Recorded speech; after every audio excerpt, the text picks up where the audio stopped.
are you? I hope that you will be fine and happy today. We will read this chapter first, how, when and where. Okay, let's start now this chapter. Transaction in the period mean how things are the changing from one state to another by studying. जैसे कि हम यहाँ पर इतिहास में पढ़ा था कि जो ट्रांजेक्शन्स है, जो आना जाना है, वो इतिहास में कैसे परिवर्तन की ओर बढ़ा, मतलब ट्रांजेक्शन कैसे संभव हुआ. ठीक है, लोग जहाँ पर रह रहे थे उन्हें ऐसे क्यों लगा कि हमें यहाँ से परिवर्तन कर लेना चाहिए. We try to know how things were in the past. जैसे कि हम अपने पास्ट में देखते हैं कि उन्होंने कैसा प्रयास किया होगा. It is an account of the past event. जैसे हमने पास्ट की जो भी हमारे सामने घटनाएं थी, in the sequence of time. It is the study of this event, their causes and the result. उसी के जो भी परिणाम निकले, उन्हीं घटनाओं के आधार पर उन्होंने ट्रांजेक्शन करना शुरू किया. जो भी उनके साथ घटनाएं घटी, वो कैसे घटी, कैसे उनके मन में आया कि वह ट्रांजेक्शन करना चाहिए और कैसे अपने आप को आगे बढ़ाना चाहिए.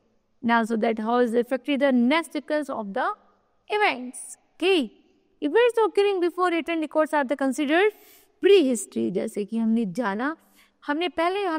लास्ट ईयर क्लास में जाना था कि प्री हिस्ट्री में जो भी हमें रिकॉर्डेड मिले हैं वो कैसे मिले हैं, इन रिटर्न में रिटर्न रिकॉर्ड्स मिले थे. तो over time history has develop, धीरे धीरे उन्हीं के आधार पर जैसे जैसे हिस्ट्री को डेवलप किया गया and evolved there over a time, और उनको इन्वॉल्व किया गया अब उस समय के आधार पर when it used to revolve around the life of the powerful people. तो उससे हमें पता चला कि हमारे आसपास जो भी लोग रह रहे थे वो बहुत ज़्यादा पावरफुल थे. Now history has become the study of the common people.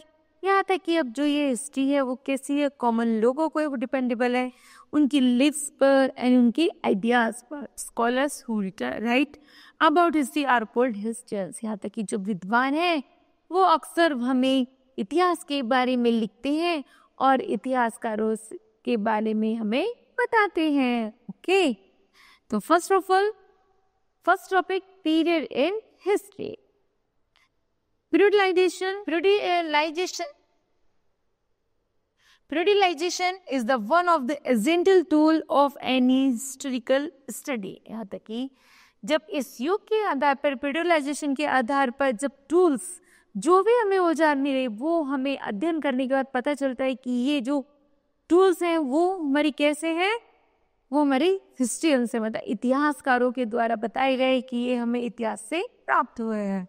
It is the center to the relationship between past and the present of a given society. यहाँ तक कि ये हमें प्रेजेंट और पास्ट के बीच के डिफरेंस को बताते हैं. Historians have divided history. Historians जो इतिहासकार हैं वो हमारी हिस्ट्री को लगभग 3 पीरियड्स में डिवाइड करते हैं, जैसे ancient, medieval and the modern. These broad divisions marks how the society, उन्होंने इसको कैसे, इतनी बड़ी अंतराल को कैसे डिवाइड किया कि इसको एंशियंट में रखना चाहिए, इसको मेडिवल में और इसको मॉडर्न में. तो how the society, economy, culture and the politics of the one period different from that the predating and associated periods. यहाँ तक उन्होंने जाना, जब इतिहासकारों ने जाना कि वहाँ की जो राजनीतिक आर्थिक व्यवस्था है, जो भी उनके कार्य है, वो सब उन तीनों में अलग अलग भिन्नताएं देखी, तो उन्होंने जाना कि जो सबसे ज़्यादा, जैसे कि हमने अभी पढ़ा था लास्ट क्लास में, कि जो भी रिटर्न रिकॉर्ड्स थे वो प्री हिस्ट्री में थे, जो रिटर्न रिकॉर्ड नहीं थे वो प्रोटो हिस्ट्री में थे, है ना. और उसके बाद जो भी दीवारों पर, जमीन पर, पत्थरों पर जो भी लिखा गया और जो भी साफ सुथरी शैलियाँ थी या थोड़ी मॉडर्नाइजेशन थी, वो कहाँ मिली थी, हमको हिस्ट्री में मिली थी. उसी के आधार पर इतिहासकारों ने और हिस्ट्री को लगभग 3 भागों में बांटा. जो सबसे ज़्यादा पुराने चीज़ें एविडेंस प्राप्त हुए थे वो उसको एंशिएंट में, थोड़े नए से उनको लगा तो मेडिवल में, और जो बिल्कुल आज से मिलते जुलते हैं तो उनको उन्होंने मॉडर्न में डाल दिया. Okay, periodisation is the history has change over time. इसी इतिहासकारों ने उन्होंने क्या करा, इस युग के स्थानांतरण नहीं, इस युग को ही बदल दिया, मीन हिस्ट्री को ही बदल दिया. We divided history into periods on the basic of the something which has had a profound impact on the way we life. जैसे उस समय वो जीवन व्यतीत करते थे उसी कार्य को, उसी जीवन को उन्होंने उसके आधार पर ही उसको बांट दिया. For example, some historians says that the change from the ancient to the medieval period occurred with the arrival of the Turks in Bharat. जब सबसे पहले मध्यकालीन युग में, मेडिवल एज में तुर्की लोग भारत में आए, उन्होंने जो भी उसमें कार्य किए तो वो एंशियंट से थोड़ा डेवलप्ड थे. तो the process of the setting up an empire brought about profound changes. उन्होंने अपने साम्राज्य के कार्य करने के लोगों के रहन सहन में थोड़ा बदलाव किया. And the similarly the change from the medieval to modern period. ऐसा लगता था जैसे जो मध्यकालीन भारत है वो आज का मॉडर्न युग से काफी मिलता जुलता है. With the arrival of the British on the shores of the Bharat. जब उन मेडिवल एज में, जब हमारे मेडिवल एज में जब अंग्रेज आए थे, उन्होंने बहुत सारी चीज़ों को आज के मॉडर्न भारत से मैच किया. मतलब मॉडर्न भारत से मैच किया मतलब जब वो आए थे मेडिवल में तो उन्होंने ऐसे बहुत सारे कार्य किए थे नए नए जो मॉडर्न एज से मैच होते हैं. इसलिए उनके संबंधित कार्यों को मेडिवल पीरियड में डाल दिया गया. Next a period of the transactions. Historical period differs from country to country depending on the stage of the development of that region. Okay. In Europe, the modern age started in the 15th century. जैसे Europe में जो भी modern age शुरू हुई वो लगभग 15वीं शताब्दी शुरू हुई. और भारत में जो modern period gradually record in the begin in the mid 18th century. Bharat में कब शुरू हुआ था मॉडर्न एज? 18th century के मिड से. और यूरोप में 15th century से शुरू हो गई थी और भारत में 18th century के मिड से. The major turning point in the Bharat transaction was the conquer of the bargos the British. धीरे धीरे भारत की जो भी व्यवस्था थी, धीरे धीरे जब उन्होंने अंग्रेजों ने, मतलब मॉडर्न होने से पहले मेडिवल एज में जब उनकी सारी कमान अंग्रेजों के हाथ में थी, उन्होंने भारत को मॉडर्नाइजेशन तो करना चाहा, लेकिन उन्होंने उन लोगों को जो भारत के लोग होते थे उनको अपना स्लेव भी साथ के साथ बनाना चाहा. वो सोचते थे कि ये जो भारत है वो हमारे अकॉर्डिंग चले. तो Bharat has been the invaded and conquered by the foreigners. क्योंकि जो भारत हमारा जो देश है वो लगभग वो मॉडर्नाइजेशन के चक्कर में वो अंग्रेजों के हाथों में चला गया था. However, unlike the earlier conquerors, उन्होंने ऐसे ऐसे अत्याचार करने शुरू कर दिए थे. The British did not settle down and adapt to the भारतीय way to life. वो चाहते थे कि भारतीय लोगों को यहाँ से निकाल दिया जाए और यहाँ पर जो साम्राज्य स्थापित किया जाए वो केवल अंग्रेजों का होना चाहिए. For the first time, Bharat was ruled from outside by the foreigners. सबसे पहले भारत में ऐसा हुआ कि बाहर से आए हुए लोगों ने भारत पर कब्जा कर लिया. Subjected to an alien rule for the about 200 years, लगभग 200 सालों तक हमारा भारत गुलाम रहा. And the sharp divided between the British rule and the Bharatiya were never bridges. यहाँ तक कि उन दोनों में हमेशा लड़ाई तनाव चलता रहा. अंग्रेजी और भारतीयों में एक तनाव का मुद्दा बना रहा था क्योंकि 200 सालों तक हमारा भारत गुलाम रहा. तो उनमें से जो भी हमारे भारत की अच्छी चीज़ें थी वो फॉरेनर्स अपने साथ ले जाना चाहते थे. तो उनके बीच में लड़ाई का मुद्दा चलता रहा. Some of the characteristic features of the modern period. और धीरे धीरे जब हम उन लोगों से, अंग्रेजों से अपने देश को फ्री कराया तो हमारे यहाँ पर जो भी मॉडर्न युग जब शुरू किया गया तो अर्बनाइजेशन, टेक्नोलॉजी, तो उसमें सबसे पहले शहरीकरण को, urbanisation, advancement, democratic institutions, and fundamental civil liberties and the relationship humanism and the industrializations आदि इन चीज़ों को डेवलप किया गया. कि हमारे सबसे पहले हमें अपने आप को मॉडर्न बनाने के लिए उन्होंने क्या किया, भारतीयों ने जब अंग्रेजों से फ्री किया अपने देश, पहले तो सबसे पहले गाँवों से शहर बसाने शुरू किए कि शहर बनेगा तो उसमें क्या होगा, इंडस्ट्री होगी, औद्योगिक धंधे होंगे हैं जिसमें लोग अपना रोजगार करेंगे. उसके बाद से उन्होंने किस में डेवलपमेंट किया, डेमोक्रेटिक में, रिलेशनशिप में, ह्यूमनिज्म में, सब चीज़ों में धीरे धीरे सुधार करना शुरू कर दिया जिससे कि हमारा भारत एक मॉडर्न भारत बन जाए. Importance of the dates in history. सबसे पहले जो इम्पोर्टेंस है, तारीख है, वो भारत इतिहास में कितनी इम्पोर्टेंट है. Dates plays a significant role in history. इतिहास में सबसे महत्वपूर्ण भूमिका निभाती है कौन, तारीख, date. Date are the important to know the occurrence of the events. यहाँ तक कि इतिहास में जो भी चीज, जो भी घटना आधारित होती है वो किसके ऊपर डिपेंडेबल होती है? डेट के ऊपर, कि किस डेट में कौन सी घटना को किया गया था। In the chronological order, remembering or the knowing the dates is not in the easy zone। यहाँ तक कि उस समय डेट को मेंशन करना इतना आसान नहीं था, बल्कि एक डिफरेंट कार्य था।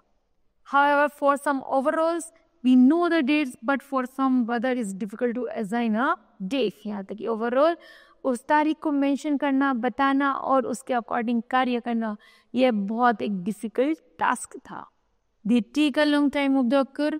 यदि वो उसमें डेट मेंशन करते थे, वह एक लंबे समय तक चलता रहता था। मान लो कोई एविडेंस है, कोई तथ्य है, हमने उस पर डेट मेंशन कर दी, या हमने कोई मूर्ति बनाई उस पर डेट मेंशन कर दी, तो क्या होता था, यदि वो कहीं छुप गई या खो गई या कभी कितनी सालों बाद में मिले, तो हमें उसे देखकर पता चल जाएगा ना कि वो कौन सी सेल में, कौन सी डेट में बनी हुई है। तो यहाँ पर जो इतिहास थी, इतिहास किसके ऊपर डिपेंडेबल है? केवल इम्पोर्टेंस है डेट के ऊपर। यदि उस पर कुछ ना कुछ शैली या डेट ऐसी है कि वो बहुत ज़्यादा प्राचीन है, तो उससे पता चलती है कि ये जो चीज़ें हैं वो कैसी हैं, वो इतिहासकारों से संबंधित है या ये हमारी प्राचीन है। ब्रिटिश राज एंड द भारतीय history. Accordingly around the 18th century, number of the significant event and the battles took place in the world. लगभग 18वीं शताब्दी की युग जैसे शुरू होता है तो क्या होता है, चारों तरफ एक युद्ध का माहौल सा बन जाता है। As most of the writer were depend on the influence by the rulers. यहाँ तक कि जो लिखने वाले साहित्यकार होते थे वो भी राज्यों, किस पर? रूलर्स पर, सम्राटों पर ही आधारित होते थे। यदि उनके रूलर्स कहेंगे कि इस चीज़ को लिखो तो लिखते थे, नहीं तो वो नहीं लिखते थे। So they would write only about their achievement. उनके जो रूलर थे, शासक थे, वो केवल ये चाहते थे कि वो जो इतिहासकार हैं उस समय की, वो उन चीज़ों को लिखे जो वो उनको लिखवाएं, या जो भी वो अचीवमेंट गेट करे वह उनको मात्र उनको ही लिखे। But is the readership grew and the print market for books expanded. और उनकी जैसी किताबें छपे तो वो मार्केट में एक हाई प्राइस पे छप जाए। The earning of the author's increase. धीरे धीरे उनकी जो ऑथर की अर्निंग थी वो भी धीरे धीरे बढ़ जाए। And this freed them from the financial dependence of the patrons of the artifact aristocrats and give में the independence to write their common people. लेकिन वो इतने स्वतंत्र नहीं होते थे कि वो किसी कॉमन पीपल, सामान्य लोग पर या किसी काश्तकार पर या किसी जनता पर वो स्वतंत्र होकर लिख सके। The social and the economic structure of the society. There were many historians who started writing about the British rule in Bharat. In 1870, James Mill, a Scottish economist and a political philosopher, wrote a massive 3-volume books. Number first, The History of British Bharat. In his divided Bharatiya history into the 3 periods, Hindu, Muslim and Christian. Okay. जैसे 1817 में James मिल ने, एक Scottish economics ने, एक किताब को लिखा जिसका नाम था the history of the British Bharat. उन्होंने उसमें 3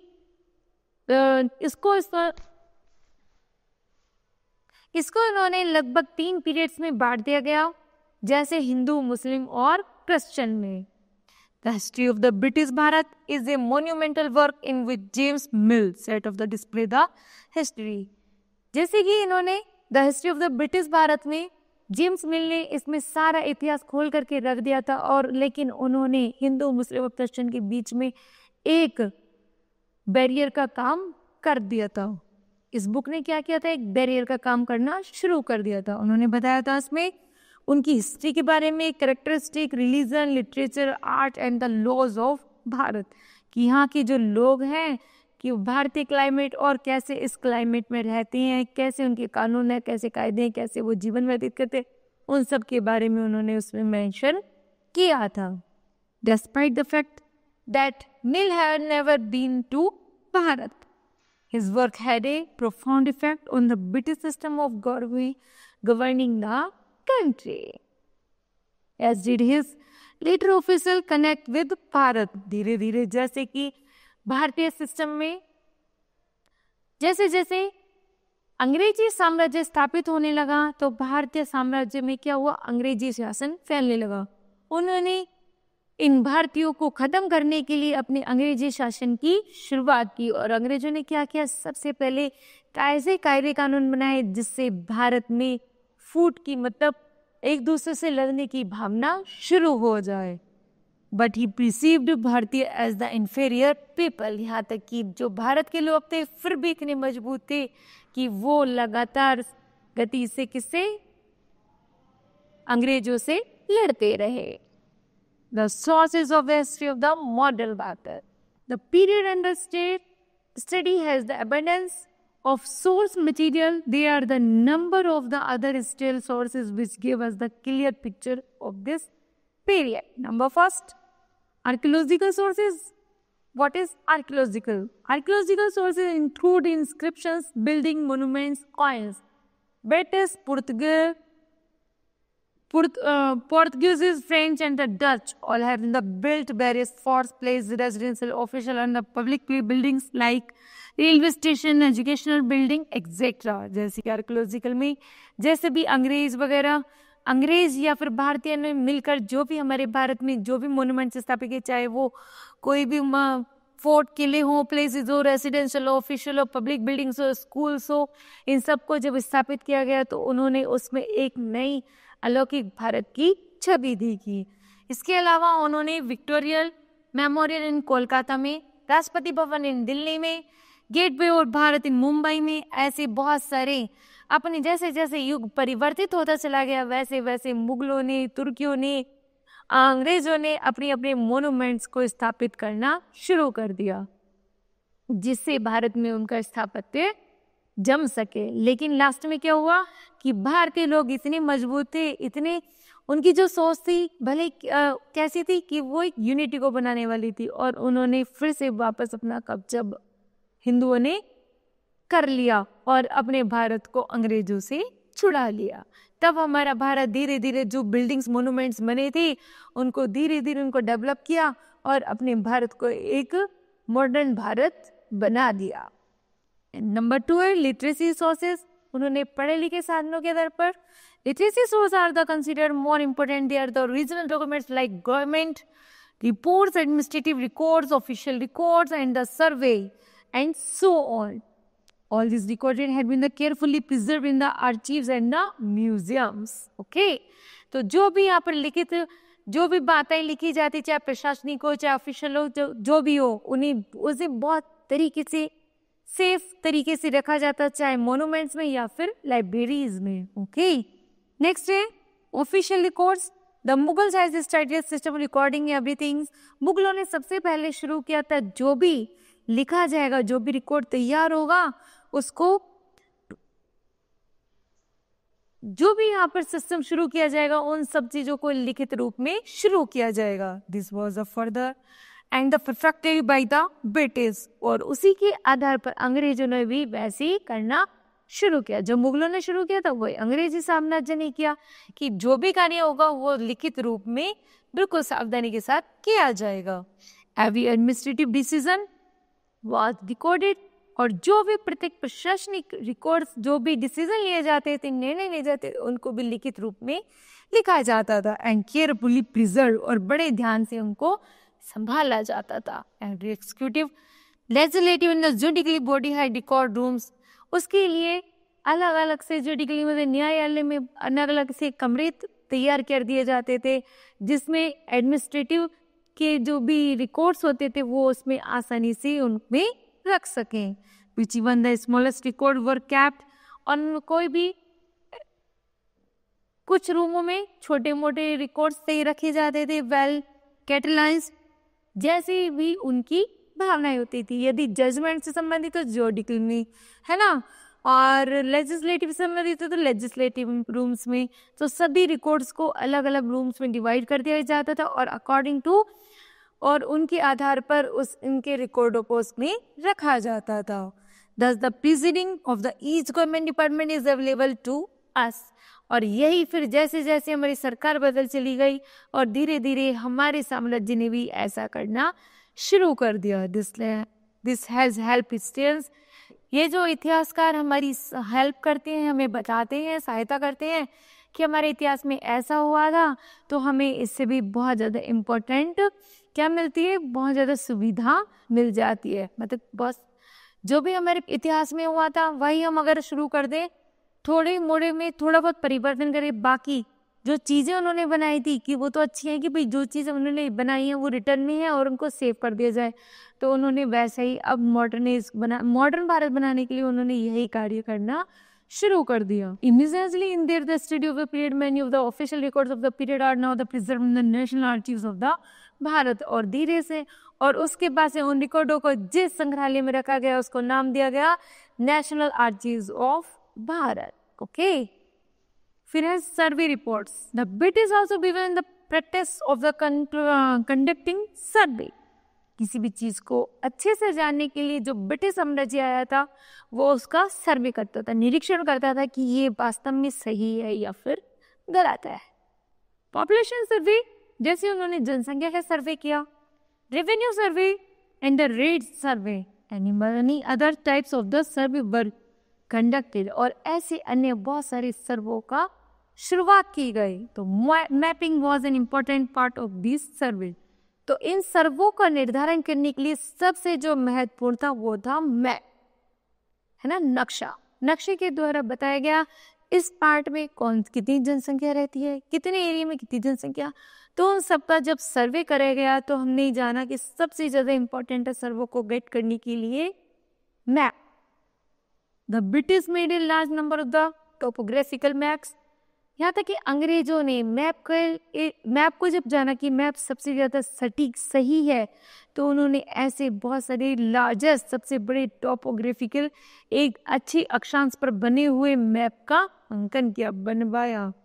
सेंसस ऑपरेशंस आल्सो बिगन, और उस पर सेंसस को शुरुआत की गई। जैसे अक्षांश देशांतर लैटिट्यूड्स और लॉन्गिट्यूड्स होती हैं मैप पर, उसी तरह उन सेंसस को अंकित किया गया। All these reports are available to us, जिससे हमें पूरे भारत की जानकारी आसानी से प्राप्त हो जाए। Okay, फिर indigenous records, diaries, account of the pilgrims and the travelers, newspaper, book, novels and the leaflets reflect the feeling of the Bharatiya under British rule। Bharat में अंग्रेजी रूल के दौरान ऐसे बहुत सारे रिकॉर्ड्स थे, जैसे डायरीज, पिलग्रिमेज, ट्रेवलर्स, न्यूज़पेपर, यहाँ तक कि पेड़ पत्तियों पर लिखे हुए ऐसे बहुत सारे एविडेंस को इकट्ठा किया और उनको क्या कर दिया गया, ब्रिटिश रिकॉर्ड्स को तैयार किया गया। People wrote in English, mostly वो जो अंग्रेजी लोग होते थे अंग्रेजी में लिखा करते थे। And the vernaculars, Dadabhai Naoroji wrote poverty and un British rule in Bharat. Dadabhai Naoroji ने हमेशा गरीबी था और भारत में जो भी अनब्रिटिश रूल था उसके ऊपर लिखा करते थे। In which is the highlighted the exploited nature of the British rule. उन्होंने सबसे ज़्यादा हाईलाइट किया किसको, कि जो भारत में जिसका एक्सप्लॉइटेशन, शोषण हो रहा है, उसको बहुत ज़्यादा हाईलाइट करके दादा भाई नौरोजी ने लिखा कि अंग्रेज लोग हमारे भारतीयों को कैसे एक्सप्लॉइटेड करते हैं। Newspaper such as the Kesari in Marathi, जो न्यूज़पेपर छापे जाते थे वो मराठी भाषा में, Maratha in English, and also made people aware of the real intentions of the British. क्योंकि भारतीय लोग जानते थे कि जो अंग्रेजों का जो शासन है वो मोस्टली जो भी चीज़ें होती थे वो अंग्रेजी में इसलिए छपवाते थे जिससे भारतीय लोग उसको ना पढ़ सके और वह उनकी भाषा का फायदा उठा करके उस पर अपने कार्य को, अपने इस देश पर आधिपत्य आसानी से जमा सके। And the national movement was it peak, जैसे राष्ट्रीय आंदोलन था जब बड़ी चरम सीमा पर था, तो British tried to the suppress the press. धीरे धीरे अंग्रेजी लोगों ने प्रेस किया, फोर्स किया कि ये जो न्यूज़पेपर है वो अंग्रेजी भाषा में छपे, हिंदी में ना छपे। यदि हिंदी में छपेगा तो अंग्रेजों के जितने भी कायदे कानून हैं वो हम भारतीय लोग आसानी से पढ़ लेंगे और हो सके उसका अंग्रेजों को बाहर निकाल दे। तो इसलिए उन्होंने जोर डाला कि कि जो भी चीज़ें हैं वो अंग्रेजी में ही छपेंगी। However they were unsuccessful. लेकिन जब नेशनल मूवमेंट की शुरुआत की गई तो अंग्रेजी लोग क्या हो गए, असफल हो गए, क्योंकि न्यूज़पेपर थी, डायरीज थी, मोनूमेंट्स, जो भी चीज़ें थी वो धीरे धीरे हिंदी में छपने शुरू हो गए। This year he will be studying the history of the last 25, 250 and 300 years. This period is generally regarded as the moderate period. जल्द ही जैसे युग में परिवर्तन होना शुरू हुआ तो 250 से 300 सालों के बीच में धीरे धीरे भारत को मॉडर्न भारत के नाम से जाना जाने लगा। The modern period in Bharat is associated with the establishment of the British colonial rules and the fight we put and against it. धीरे धीरे जैसे जैसे जब सब चीजें हिंदी में छपने लगी तो भारतीय लोग जानने लगे कि अंग्रेज लोग हमारे साथ ज्यादा हमारा एक्सप्लॉइटेड अत्याचार कर रहे हैं, तो उन्होंने उसको रोकने के लिए क्या किया, उनसे युद्ध करना, उनसे लड़ना मरना शुरू कर दिया, जिससे अंग्रेजों को भारत से बाहर किया जा सके। He will study the socio-cultural changes. धीरे धीरे इनके सामाजिक रूप में भी परिवर्तन हुआ and that came into the Bharat under the influence of the British. और उन्होंने जल्द ही अंग्रेजों के चंगुल से भारत को छुड़ा लिया। We will read about the rise of the nationalism in Bharat. और जल्द ही वह राष्ट्रवादिता की भावना को भारत में पढ़ने लगे, which ultimately lead the Bharat becoming a free nation. और लास्ट में उन्होंने क्या किया, अपने भारत को एक फ्री नेशन का दर्जा दिला दिया गया। We will also see the development that have taken place since then and how they have impacted our progress. और इसी प्रोग्रेस के चलते हमारा भारत जल्द ही मॉडर्न भारत और एक फ्री नेशन के रूप में परिवर्तित हो गया। Okay, so kids, this chapter will be completed. I hope that you understood well.